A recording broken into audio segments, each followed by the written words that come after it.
Hello and welcome to a video with me, Raindell. Today is a video where I'll be talking about just how to keep a good relationship with games like War of the Vision and gacha games in general. About a month and a half ago, I did a video on dealing with fear of missing out in War of the Vision and gacha. And a lot of people found that interesting, so I want to keep doing those kind of videos once in a while where I just share my outlook and my experience with these games, and then hopefully that helps out a couple people with dealing with the frustrations that just naturally come with games where you're not guaranteed to have all the content, which is gacha games in general. So let's go into it.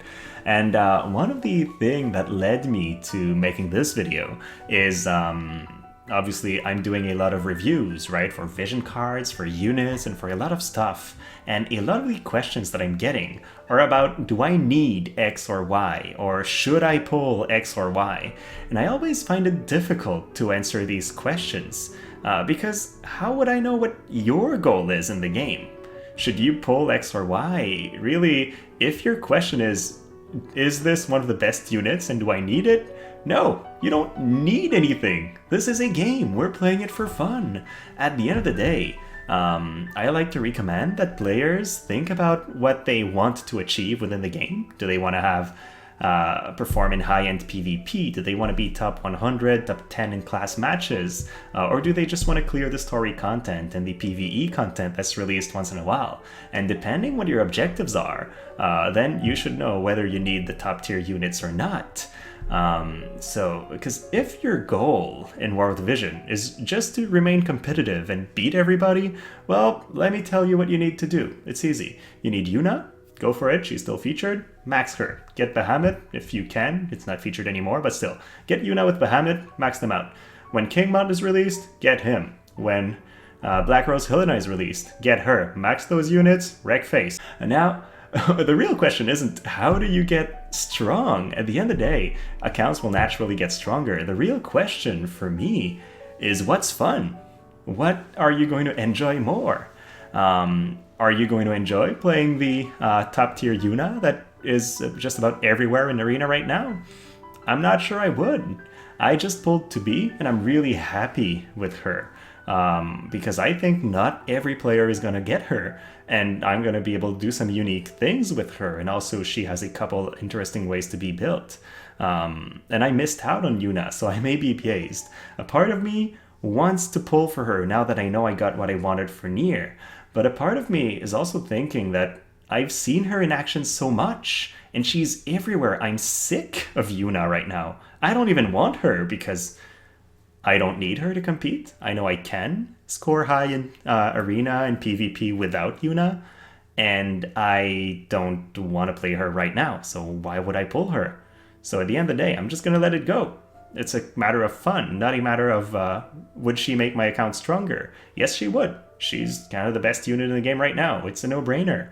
But strength is not why I play this game. I don't want to be the top one player. I just want to have a good experience and have fun. So if your question is, do I need to pull this? Well, I think you need to consider what you want to achieve in the game, and then how strong is your account right now. If you already have most things in the game, then you don't really need anything. You already have what it takes to perform through most content. If you're a newer player, though, then you should probably target a few very specific units that are strong and max them, just so they can allow you to clear most content and then help you grow. And once you have your core, then you can start playing more for fun, or at least that's my thoughts. And then another thing to keep in mind is power within these games is temporary. So if all you do is you pull the units that are the strongest, well, you'll always be chasing something new. These games keep offering new stuff, and whenever a new unit or a new vision card is released, well, if the new thing was weaker than everything that already existed, well, nobody's gonna get it. So yeah, you're always gonna have better stuff that keeps being released naturally.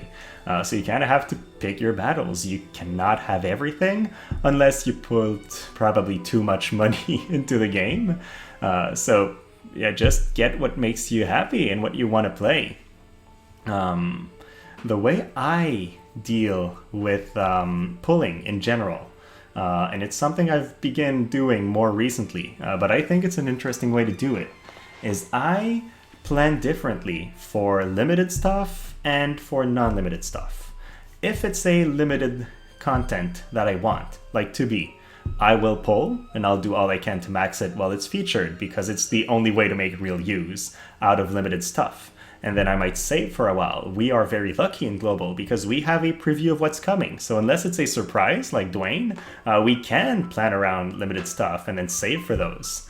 But for non-limited stuff, I prefer to think in the short term rather than the long term. And I think that's a really interesting way to do it. So Omega, for example, great vision card, very, very powerful. I know I want to build Omega eventually for dark teams. Do I need it now though? No. And I knew that Nier was coming right afterwards. So why would I pull Omega if I'm not planning to use dark teams in Arena this week or in the next month? I know that I don't intend to use those to counter Yuna, and I don't need the Esper right now either, so it's not a time-limited content. I will naturally pull it as we get more free hatchers or as I try to chase something else, so I don't want to try to pull for it. I might get shards, that might be worth it, depending on how much I have saved. But my thinking for stuff that is not time-limited now is I prefer thinking about the short term, and more precisely, am I going to use this now? Am I going to play this card, or am I going to play this unit now? And if the answer is no, well then, I'm not pulling for it. There's no reason for that. I already have a ton of stuff that I do use. And some units that are my favorite that I play, I'm really happy that I built. So when they're going to announce King Mont, for example, I'm not going to pull for him, I think, because I don't want to use him immediately. I'm not like, oh my god, I want to play King Mont. He seems like the most fun unit. He seems like a strong unit. He seems like a really good tank, and I don't have Warrior of Light, so I probably should go for him. But he also seems boring to me, so hey, I'm playing this game for fun. I can go for him if he seems boring for me. And that leads me to my last point, I think, for today, and that's, what is the meta? For me, the meta in War of the Vision is the most boring thing there is. People will go for these stronger units naturally. I mean, it's just obvious. If a unit is stronger than anything else, then you should probably go for it to make your account stronger. And I'm a little bit sad about the way War of the Vision handles Arena, because they makes it so that you get bonus performance through bonus points if you're using a specific set of units. But right now, I think we're on the 5th week in a row, or something like that, where Yuna, Tidus, and Oron are featured. And I'm like, they're everywhere. All I see are teams with one or more of these units. There's nothing else is being played in Arena. I see it in guild battles. And if you're one of the rare people that don't run these units, thank you. You're a welcome break in the endless stream of those that I fight in Arena. So yeah, when a unit is so dominant that everybody plays it, that's when that unit becomes boring to me. Like, I've seen so much Kayn action in the day that I was like, I never want to play this guy, even though he's super strong. He's like, I know his kit, I know everything he can do by heart, and not because I read it on War of the Vision Calc. I just saw it in action a million times. So yeah, for me, my fun at the very least is to play things that are not that popular and try to make them work. Yeah, so if it's, again, if you're thinking, should I pull this for power? Sure, if what your fun is in the game is to pick the strongest units by browsing JP News and knowing what's coming ahead of time and then just maxing those units, good for you, have fun.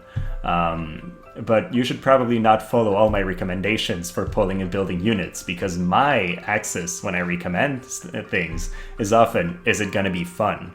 That's why I recommend EXing some SR units like Lierte, who has a really cool EX job. Like, obviously, Lierte is not going to be competitive compared to some of the UR EX jobs that come out and you're using the same resources. If all you're thinking about is, I want to make my account as strong as it can be without wasting any resource, don't go for her. But if you're thinking like, hey, I want to have fun, try out this unit nobody else uses and try to make her work, sure, go for it. I mean, I'm pretty sure you'll have a blast. And that's how I recommend a lot of my units. So anyway, this video was a little bit more of a free-form rambling, but these are all thoughts that I've had in my mind lately. As I go through the meta, as I see comments and people that are sad that they missed Yuna possibly and whatnot, so I wanted to share my thoughts. Hopefully you guys enjoyed it. If you did, please like and subscribe. It will make it more likely that you see my content. And then just thank you so much. Have a great rest of your day.